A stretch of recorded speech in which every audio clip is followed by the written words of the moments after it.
Hey guys, Hitman Jaret here. I managed to nab a key for the Star Wars The Old Republic MMO beta this weekend, like many of you did, I'm sure. And I want to do a quick first impression video. I may compare the game a little bit to WoW during this video because it's one of the currently the most popular MMO, or one of the most popular MMOs, and most people out there have either tried it or are currently playing it. I only have about 5 or 6 hours into the Star Wars MMO at this moment. The character I made was an Imperial agent. I also made a light side Jedi Knight, but I've only played that character to like level 2 so far. I think I'm level 14 with the Imperial agent. The character creation is pretty decent. It gets the job done, but it doesn't improve much from other MMOs. It's pretty simple. I'm basically just going to list some things that I like and some things that I don't like. But the first thing I want to talk about are the new companions in the game. In a lot of MMOs, you don't really see very many companions.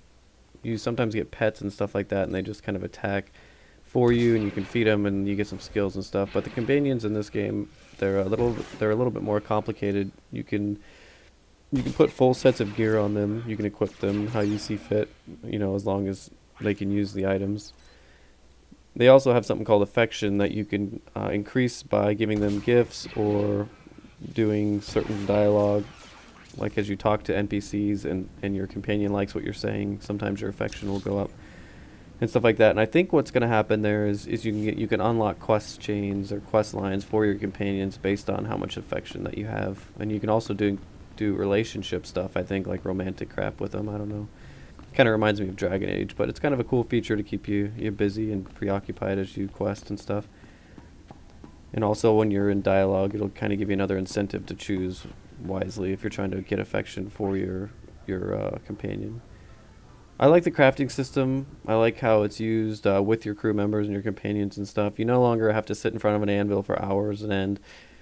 You can just send off your trusted companion for a few minutes, and you have to pay a little bit of gold, and then they're gone for a little while, and they come back with the crafting materials that you need. As far as the gathering skills go, that's what it's like. They go out and gather stuff, and they just disappear basically for a few minutes, and then they come back and give you your skills, or I'm sorry, your materials, and then you get like a skill up or two in the gathering skill, and then you can use those materials that they bring back to have your companion actually craft certain stuff like items and weapons and lightsabers and gems and crap, and that'll actually level up as well. And your companion's doing all this, and you can still be running around questing and stuff like that. I like the PvP modes. I got to play a few of those. There was an objective one where you race towards an objective by breaking down doors and stuff, kind of like Strands of the Ancients or whatever in WoW. And that was pretty fun. There's also a capture and hold type of game, which reminded me of TF2 a lot, which was cool. And then there's also a unique one kind of where it's kind of like a basketball game. There's a ball, and both teams try and get the ball, take it to the other side of the map, the enemy side of the map, and throw it down or throw it in their base or whatever, and they can score a point that way. So it's pretty unique. I've only tried 3. I don't know if there's more or not. I like the dialogue in the quests as well. I was hesitant at first into believing that this would really change all that much in an MMO style game, but it really does break up the monotony while you're questing and leveling. It doesn't feel so boring, I guess, because you're seeing the reaction of the NPCs as you complete or the quest, or if you anger them or make them happy and stuff, you can actually see their reaction and hear their reaction in their voice, and that makes it a lot more interesting.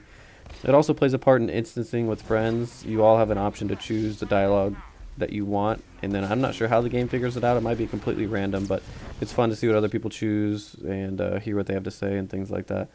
And they also reward you with things called social points if you're in instances and you're doing quests with people and you're answering dialogue and stuff like that. And these points can go towards gear and trinkets and other fun items, I think. So that's kind of an incentive to play with other players and do the dialogue options with other players. And I guess I don't really have a lot to dislike about this game yet, but there are some things that they just didn't improve on that much, such as combat. The combat feels exactly like every other MMO out there, and it's really just not that interesting. The main core gameplay kind of feels like every other MMO. You're kind of, you're running around doing quests, leveling up, exchanging gear.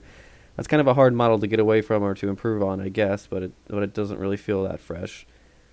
Um, you know, the I kind of have a feeling it's just going to end up like WoW, I guess. Towards the end game, you're going to spend too much leveling up, and then you're going to sit in cities and queue up for instances and PvP war zones and stuff, grinding rep to get better items. And again, that's a hard model to get away from, I'm sure, but but they didn't really seem to improve on that as far as I can see. But I haven't played the end game yet, obviously, so I'm not sure. But I don't think anybody would be disappointed if they purchased this game. I think it at least compares or matches up to other successful MMOs out there, and I don't think it's going to become quite as huge a success as WoW, let's say, because I don't think it differs enough from it. I do think they did some interesting things with the crafting and the companions, but I don't think that's going to be enough to really make it stand out.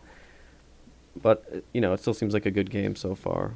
But anyway, that's it for the first impressions. I'm probably still going to pick it up because I got some friends who are going to play it, and I might do a review later on next month.